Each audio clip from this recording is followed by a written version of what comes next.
else you're not getting in there. Good evening, ladies and gentlemen, children and new babies. We have two today. For those who don't know me, my name is Kevin or Kev, Kev, and I'm Alice's dad. Now, in planning my father and bride speech, I read many books, watched many videos, proper videos, mainly on Greece last year. I did read a book or two. You'll be pleased to know I've not used any artificial intelligence in the making of my speech. Yeah, so today's speech comes from my heart, in my own words, with love and affection for Dave and Alice and all you here today. So, on behalf of my wife, Gillian, and Dave's parents, Ian and Juliet, it's our pleasure to now formally welcome you here all today on this joyous occasion to celebrate the wedding of Alice and Dave. We know that many of you have travelled some distance. I think Jack Beats travelled halfway around the world, took 5 days and drank a lot of beer to get here. Thank you all for attending. May I say that you all look absolutely splendid. Right, we hope you enjoyed today so far. I'm sure that you'll all further enjoy and fully participate in our programme of eating, drinking and later on compulsory dance. Now you've seen me dance already. After 6 pints, I am absolutely brilliant. I expect you all to join me on the dance floor. Thank you for the singing waiters. I think they were absolutely amazing.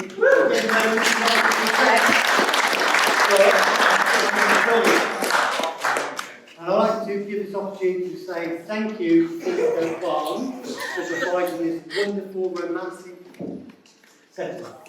Thank you for the staff who've been looking after us so far. Right, so today I'm going to do 2 toasts in my speech. One is going to do now and one at the end. So the first toast, you make sure you've got drinks in your hand. And this toast. Today there is another top table in heaven above. Never forgotten, loved today and always. Ladies and gentlemen, please be upstanding and raise your hand for absent family and friends. Thank you. Sit down. Wow, assertive. Now we're going to get a bit soppy now. We've got tissues on the top table in case somebody wants them.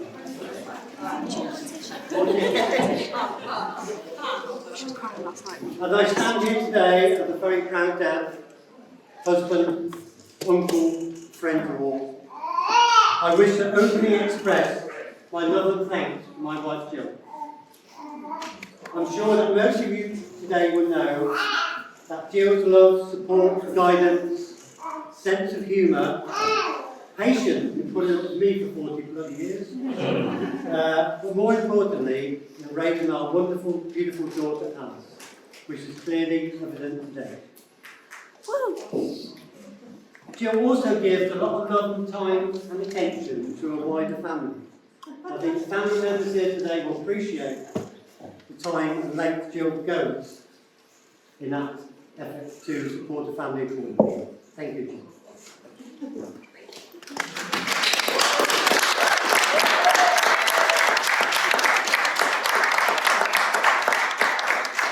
You two now.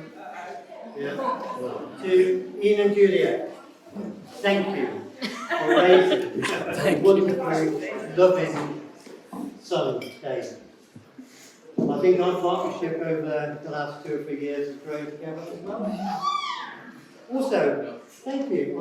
Thank you, your other son, Kieran. Pause. He's turned out to be a good one as well. Thank you, Kieran, for bringing Dave safely back from the state doing Liverpool. In one piece.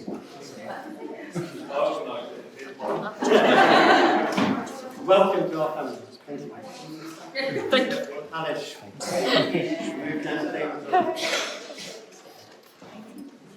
I suppose being a dad, it's got to be one of the most rewarding things in life is to give your daughter away. So, Alice, thank you for giving me and walking me down the aisle today.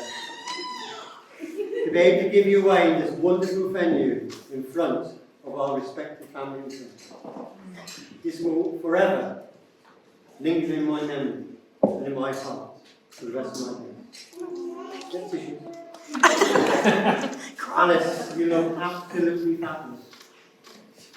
Truly amazing. When I first saw you in that dress, tears did come. I nearly burst into tears walking you down the aisle. Just stop. I fondly remember the day that you were born. It was a lovely hot sunny day, just like today. You may not recall, but we nearly had a police escort to get you to the hospital. I just explained this. 5:30 in the morning, Jill went into labour and told me to get their car around and get to the hospital very quickly. As I drove quite quickly across fish ponds, we had some blue lights in the back. And as I stopped in, just off Lodge Causeway in Bristol, these two angry policemen got out and said, "Why didn't you stop for me?" Then Jill sort of stumbled out of the car and uttered some words beginning with F, and don't get me to F in hospital, it's F in baby. And these two policemen said, "It's not you we're after." So we did offer to give us an escort. But by the time we got to St Michael's in Bristol, Alice had changed her mind. She didn't want to come at the time. Typical of Alice. By that, 4 hours later, Jill was heavily on drugs. And you know, anyone who's been at birth for your child, you know the dad does most of the work.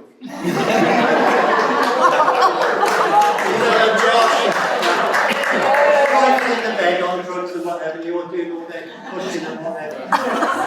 But Alice being Alice, decided that she wasn't going to come out, no matter what they did. So in the end, they went to Dino-Rod and got a great big ball. Stuck it on her head and pulled her out. So the head came out a bit for extra. Thanks to Dino-Rod, Alice will eventually go on over her face. But that's it. But Alice, from the first moment I first held you, and on your journey through life, you have given your mum and I much love and happiness.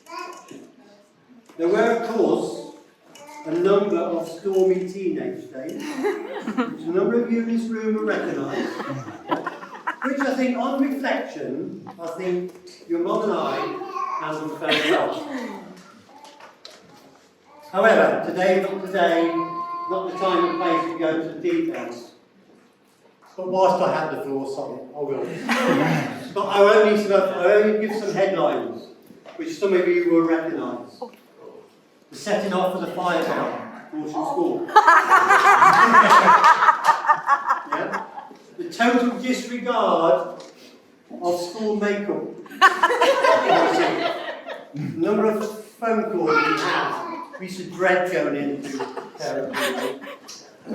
And this is a special one, which I know Tori and Chris Jones will recognise. Yeah, the very famous New Year's Eve cider in the park. Alice has not touched Stowford's Preston. Thank you, Uncle Martin. You're the only one who was sober on that night, so go and pick him up. Unbelievable. Okay, but we do have lots of videos, Alice, police reports and other logs, which we're happy to share with the audience later on. Back to today, Alice. As your parents, we are immensely proud to see the woman that you have become today. From your school, uni days, through to graduation, twice, second time was the first, you have excelled. From becoming a qualified probation officer, following me into that field. And all that this has entailed. Buying your house with Dave, through the planning of your wedding, all through challenging times. We've got COVID and everything which went on, very different.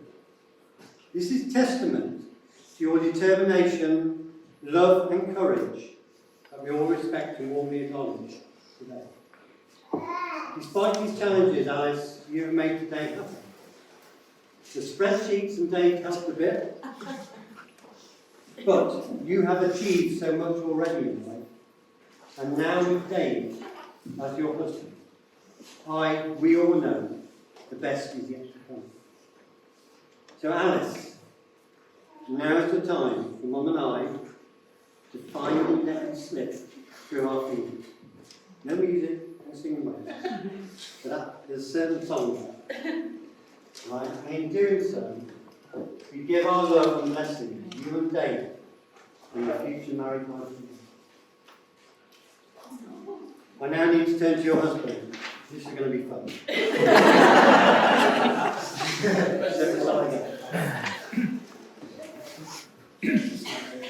Dave, this is a time in my speech that I formally welcome you as our first son-in-law into our family.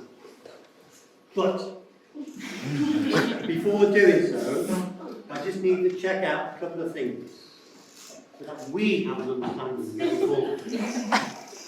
Now today, outside, you've taken your marriage vows. By doing so, you've taken the hand of our loving daughter, Alice, in marriage. However, you're right. You may have not noticed that in your wedding contract, which you signed outside, right, you didn't read small print, did you? I'll point it to you. Section 47, 7A, paragraph 4 states there are no returns. So if it doesn't work out tonight, tough.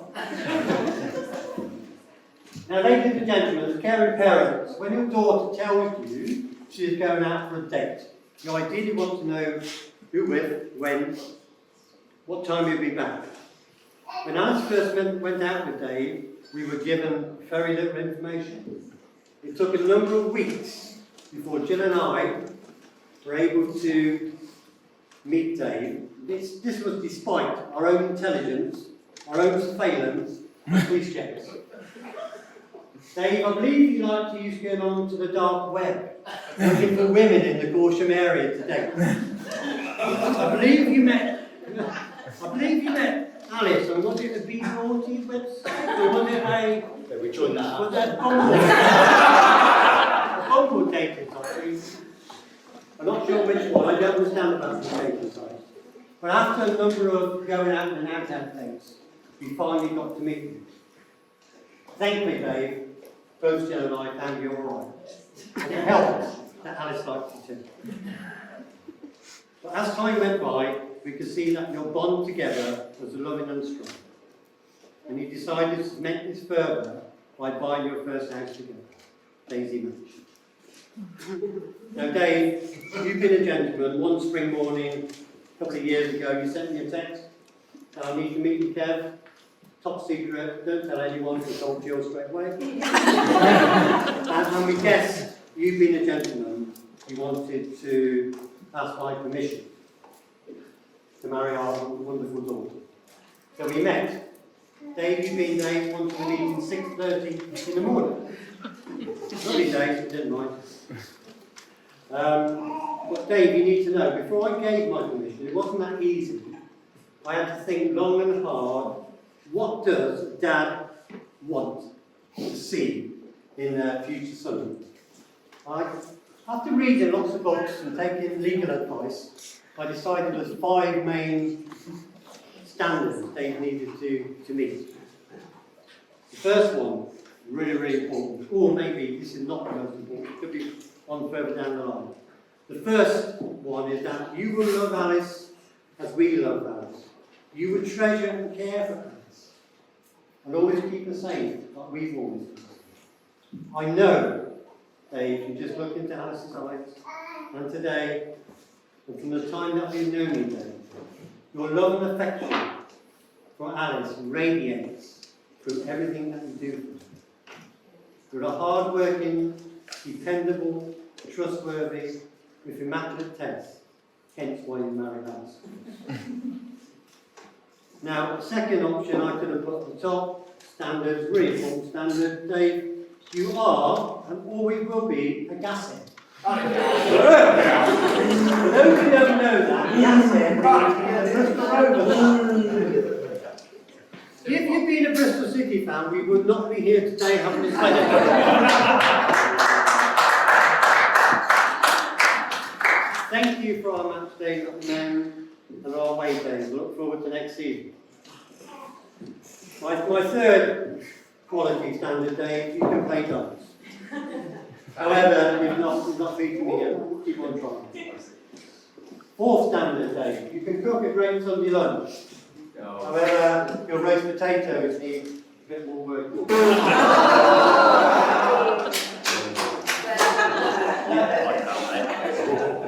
This is really important to any sort of father. Dave, you have a trade that I can utilise. As a welder, I gave you a piece of work earlier on, after you met Alice. My boss is Ish. Yeah. Boss, I'm giving him some more work next week. Yeah, really, really important. But to conclude, Dave, you have shown yourself to be exactly the person we had always hoped Alice would fall in love with. Marriage is not only about finding the right person, it's about being the right person. And Dave, you are the right person, right?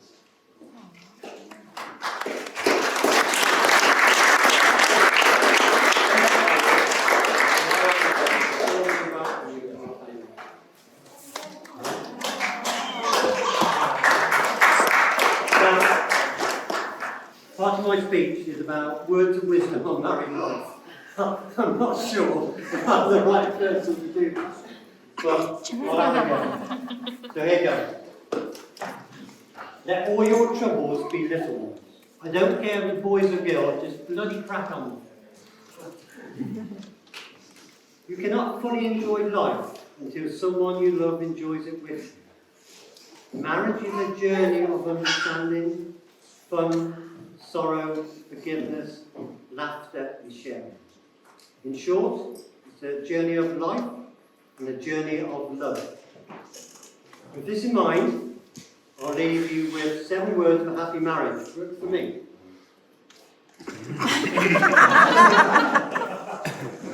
Yes, dear. I'm sorry, it's my fault. So, have you got your glasses topped up? You'll be upstanding with a glass in hand, please. Stay there. May you have all the happiness and love that life can hold. And at the end of your rainbow, may you find a pot of gold. To the bride and groom, Alice and Dave. Cheers. Alice and Dave!